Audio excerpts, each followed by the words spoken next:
Just a couple of weeks ago, I was reintroduced to the concept of a genogram. Anybody know what that is? Anyone in the room? Like 3 people. Cool. Okay, great. It's something I actually first learned about in seminary in my pastoral care and counseling class.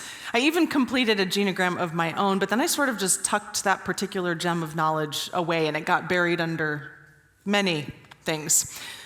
You can take that as commentary on my actual pastoral care and counseling abilities, or not. You don't have to. But I did honestly just sort of forget about it. And then last week, Vicki Kriebel, our director of care ministry, and Pastor Chung Ho Kwan were leading our staff through some exercises around emotionally healthy spirituality. Some of you have taken that class with them in recent years, and when it comes around again, you should all absolutely sign up. But all of a sudden, here in staff meeting, there we were talking about genograms again. A genogram is like a first cousin to a regular old family tree. You see what I did there? Cousin, family tree. It's a tool that helps people trace their ancestry, but it creates much more of a picture than just marriages and procreations and deaths. Using different shapes and symbols, it allows you to draw out a more narrative history, one that illuminates patterns and deviations. It can reveal medical histories, trauma, shared characteristics, emotional relationships, similar life journeys. Things that the cute family tree at the front of your second child's still empty baby book just doesn't convey. And often this is used to illuminate disruptive or unhealthy patterns in a lineage so that we can better understand the invisible forces and factors that have shaped us. But also, we become equipped to break those patterns going into the future. Other times, it can draw attention to family secrets that no one talks about.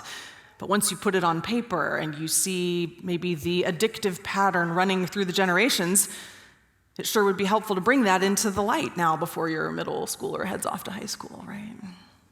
And then other times we can see really beautiful patterns and heritage, gifts that were passed down to us. Educators sometimes can look back over hundreds of years to find teachers perched on every branch of their genogram. And when we see that, we can honor and hold on to those gifts with even greater hope that then they will be carried forward to generations to come. A genogram helps us look back so that we can move forward. And today we're starting a new sermon series to help us do exactly the same thing, but we're going to do it all together as a church, as a denomination, really.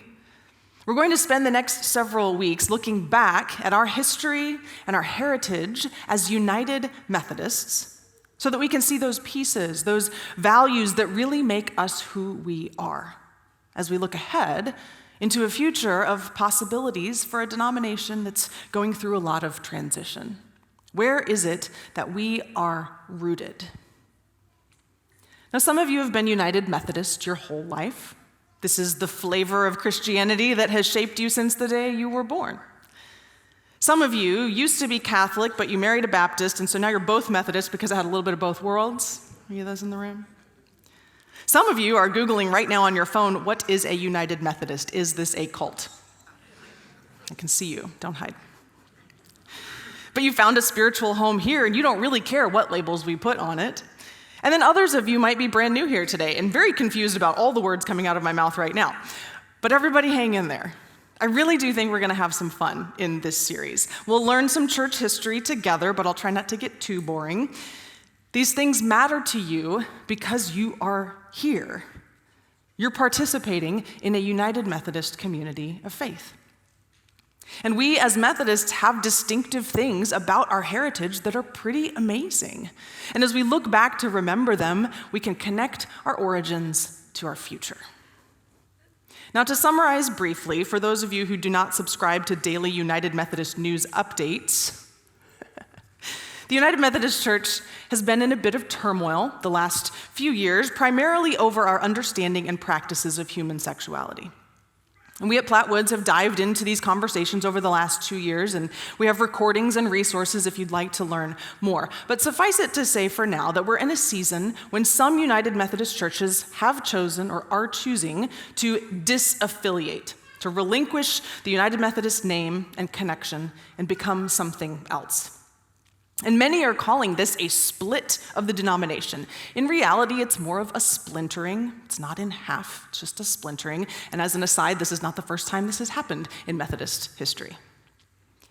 But next weekend at our annual conference here in Missouri, we will vote on 75 congregations in this state disaffiliating to adhere to beliefs and practices that would exclude the LGBTQ plus people from ordained ministry and from marriage in the United Methodist Church. That's roughly 10% of Methodist churches in our state. And that changes our life together a bit as Methodists across Missouri, but it certainly isn't going to shut us down. Instead, for those of us, like Platte Woods United Methodist Church, who are remaining committed to the denomination, it gives us the opportunity to ask and answer, well, who are we anyway? What does it actually mean to be United Methodist?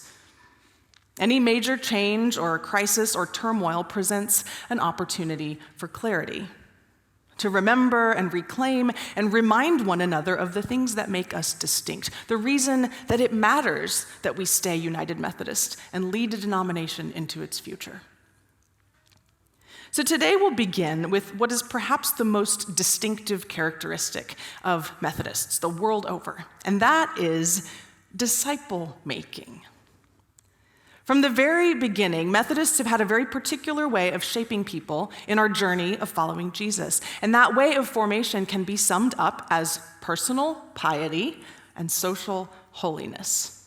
That might sound strange to you, but I'll unpack it more as we go. First, let me paint a picture of the crucible in which Methodism emerged. So travel back with me for just a quick summary of 1,700 years of church history, super abridged, I promise.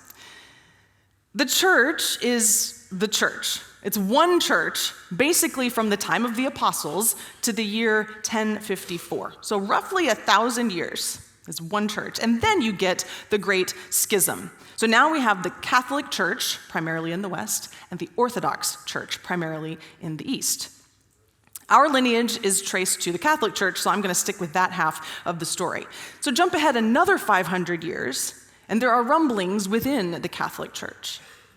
Two splits happen at roughly the same time. One is the Protestant Reformation, beginning in Germany, with Martin Luther at the helm. Right, remember him? And that's where our friends, the Lutherans, the Reformed Church, the Presbyterians, the Baptists, the Congregationalists, that's where they come from. That's their heritage. The other happens in England, and it was due in part to King Henry VIII's desire to divorce his wife, Catherine of Aragon. The Pope would not allow him to do it. So King Henry fixed that by making himself the head of the church in England instead of the Pope.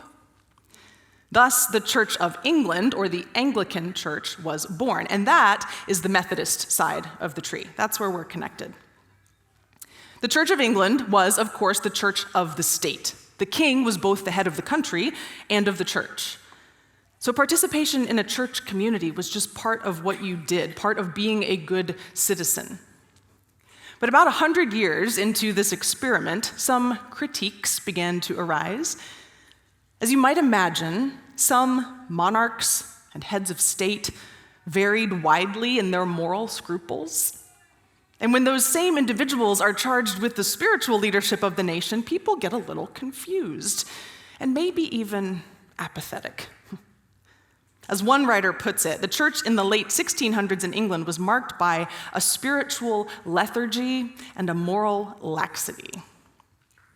So around this time, you start to see movements popping up to counter this ethos. Basically, people like the Puritans and the Pietists and the mystics, they're saying, what we see in the church and the state doesn't seem much like the way Jesus lived. And into that scene, John Wesley is born in 1703. His father was a priest in the Church of England. His mother was the daughter of an Anglican priest as well, and she actually ended up leading her husband's church in her own home during his extended time away. It multiplied under her leadership. So it's no surprise that John Wesley himself grew up to become an Anglican priest. But early on, he grew dissatisfied that the religious experience of the people was so heavily influenced and grossly misguided by the corrupt leaders of the state. Just to be clear, this was in the 1700s in England. not the 21st century in the United States, just to be clear. It's an old problem, having corrupt leaders of the state influencing the church. This is not a modern problem. But Wesley and many of his colleagues did not wish to abandon the Anglican Church. They simply felt compelled and called to breathe some life and vitality back into the church that they loved. They had a deep desire for people to experience religion as something that mattered to their lives, to have a faith that was meaningful, that actually changed the way people lived, to cure that spiritual lethargy of people just going through the motions of church. They believed there was much more to following Jesus. So they began the small and steady work of shaping people to live differently because of their spiritual experience.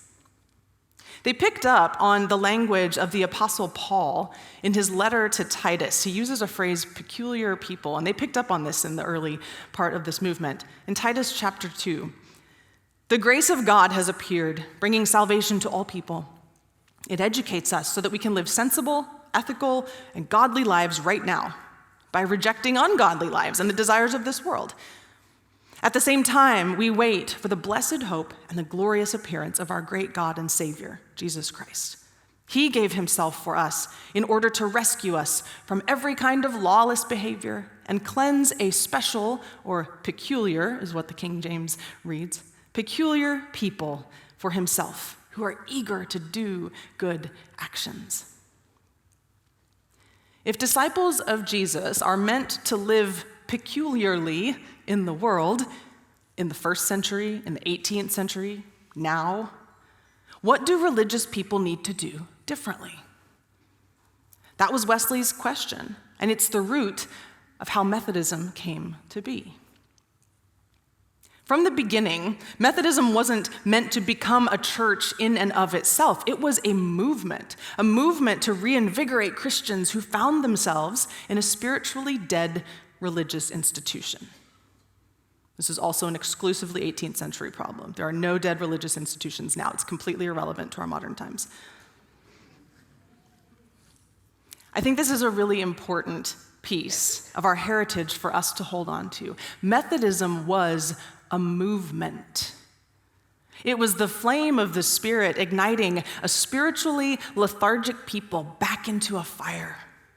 It was agile, nimble, lived out in small groups of people meeting in homes. It wasn't in opposition to its mother church. It was born out of her tradition, but it was forward motion to bring her back to life. The United Methodist Church today is 12 million people strong throughout the world. As is the nature of successful movements over time, it is in fact quite a robust institution. And that comes with plenty of advantages, but it also comes with plenty of problems, of course. But I can't help but wonder what our future could look like if we reclaimed the litheness of a movement, the willingness to follow the Spirit, to improvise, to get outside of our boxes, to bend rules that bind us rather than bless us. In Wesley's own words, long after the Methodist movement had taken hold, both in England and here in America, he articulated his great fear for the future of Methodists. He said, "I'm not afraid that the people called Methodists should ever cease to exist, either in Europe or America, but I am afraid lest they should only exist as a dead sect, having the form of religion without the power. And this undoubtedly will be the case unless they hold fast both the doctrine, spirit, and discipline with which they first set out." The form of religion without the power. But that's jumping a little too far ahead for now. What was it, all the way back at the beginning, that started this fire? What set the whole thing in motion in this exercise of shaping peculiar people? It was people, small groups, beginning to meet together to do peculiar things. Not new things, of course, but things that had perhaps been neglected or overlooked for a few generations as the institutional church lost its bearings and forgot its purpose of making disciples of Jesus.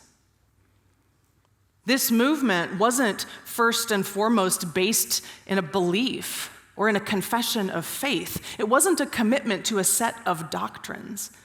Although they did have them, they had the articles of religion in the Anglican Church. We have them still today in the Methodist Church. You can read them in our Book of Discipline in your free time if you so choose. But Methodists, from the beginning, were not belief-centered people. They were, and we still are, life-centered people. They were a people who wanted to share a spiritual experience of Jesus Christ together and then live in such a way that demonstrated that to the world. And so they began to cultivate their inner life. I called this personal piety before.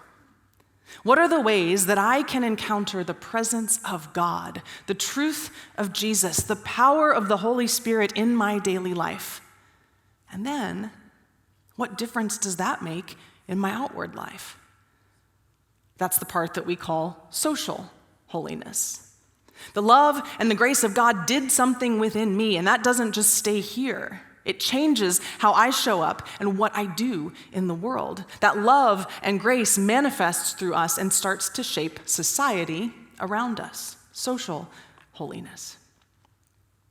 So we see these early Methodists practicing piety, gathering in homes, praying together, studying and learning the scriptures. We see them caring for one another, offering accountability for one another's daily actions.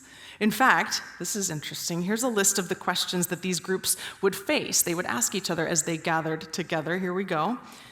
What known sins have you committed since our last meeting? What temptations have you met with? How were you delivered? What have you thought, said, or done of which you doubt whether it be sin or not? Like, if you're confused, let us tell you. Tell us what you did. We'll tell you if it was a sin or not. And have you nothing you desire to keep secret? I mean, that'll fill an hour of small group conversation, right? I think we've had groups in this church who have abided by these questions before. You go deep and you go deep fast. They weren't messing around. They wanted a deeper life than what their church was offering them. They wanted a life closer to Jesus. But they didn't leave their church. It was still the place where they engaged the practices of worship and sacraments. Jesus was still there too. But before too long, it wasn't enough for these groups to just meet and develop their personal piety together. Their inner life was taking shape in a way that was turning them toward others. They began to give money away. They began to care for the poor in their community. John Wesley began field preaching, which was quite literally preaching in a field, where the factory workers could hear him. It was against the rules of the church, but the working poor didn't feel particularly cherished or loved in the high Anglican cathedral, so he went to them.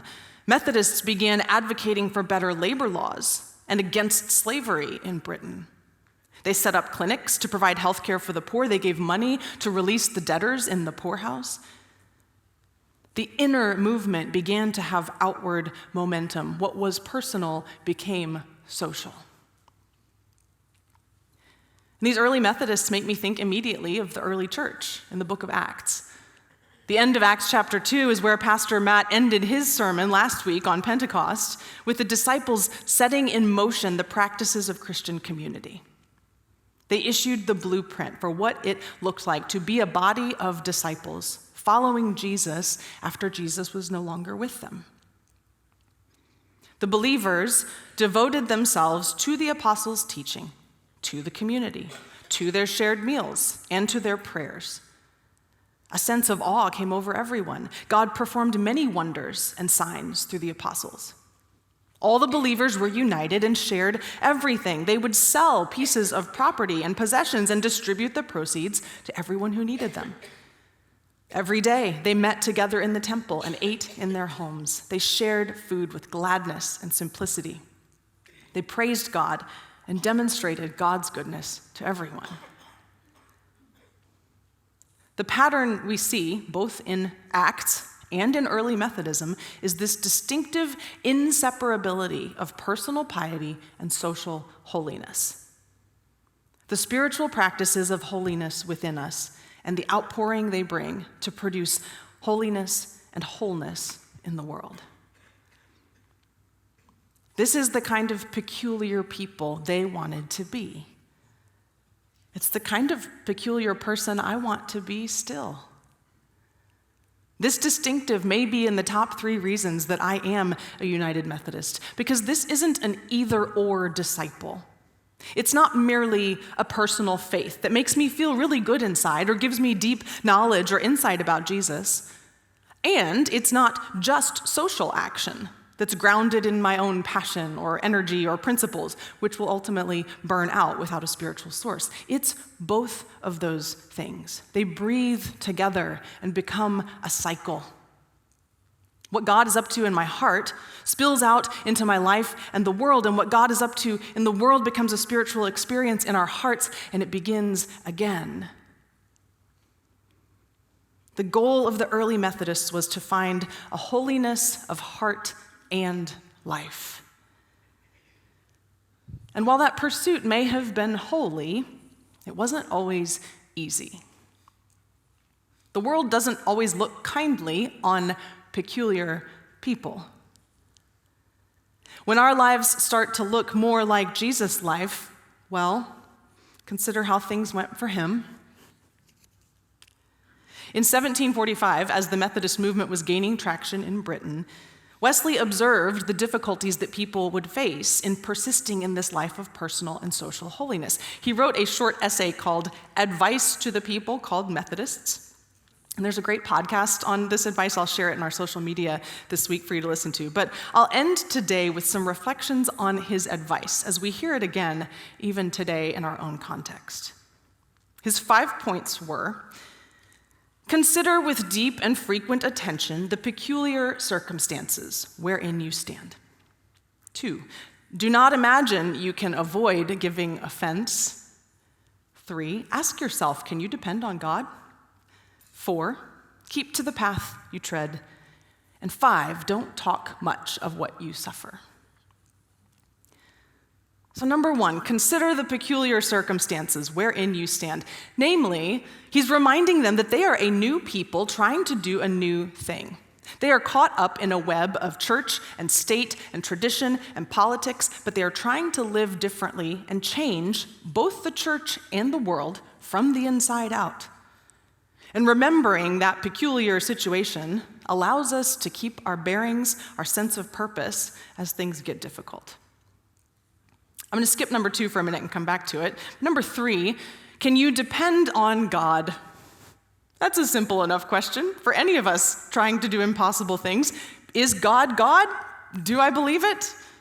Or am I going to let God do God's work in my own heart and life? Or am I relying on my own strength, my own scrappiness and determination and wit to walk this journey of faith? Can you depend on God? And then stay the course effectively. Keep to the path you tread. Take on these new patterns of life and stick with them. Here at Platte Woods United Methodist Church, we have leaned into our own patterns that resemble the practices of these early Methodists. We gather, we grow, we give, and we go, and we do it over and over again. We keep to the path because we know that this is the path that shapes our hearts and our lives as disciples. And then number 5, don't talk much of what you suffer. When it gets hard, when people give you a hard time about the way you live, the choices you make, the fact that you waste your weekend coming to church, don't dwell on it much. The more thought and energy we put behind what is hard about our lives of faith, the harder it will be. And then we commiserate with others, and our whole commitment can just sort of spiral into disarray. Don't talk about it much, he says, just live it. But back to number 2, because this is the one that I find the most compelling for us today. Do not imagine you can avoid giving offense. I love this. A life of personal piety and social holiness is going to rub some people the wrong way. We're going to get funny looks.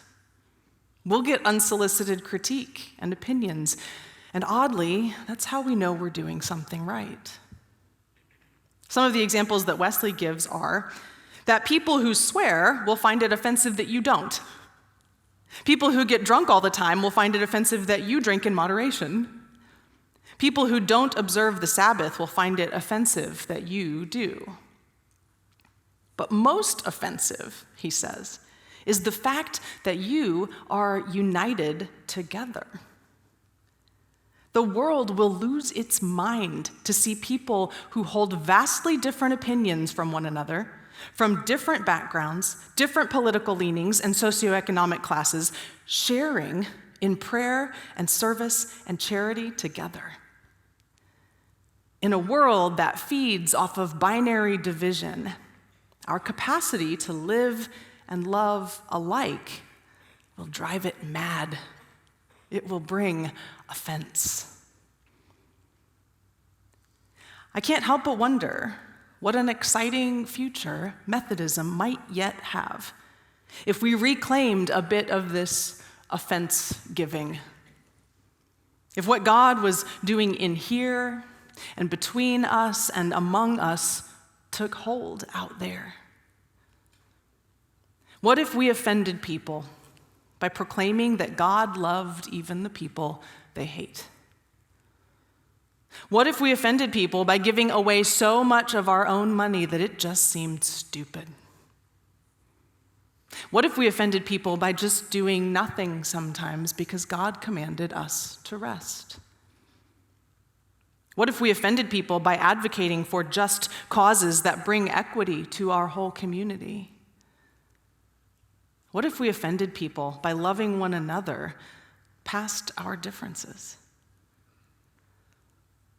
A life and a faith that lights us up from the inside and has the power to offend and change the world around us, that's Methodism from its start.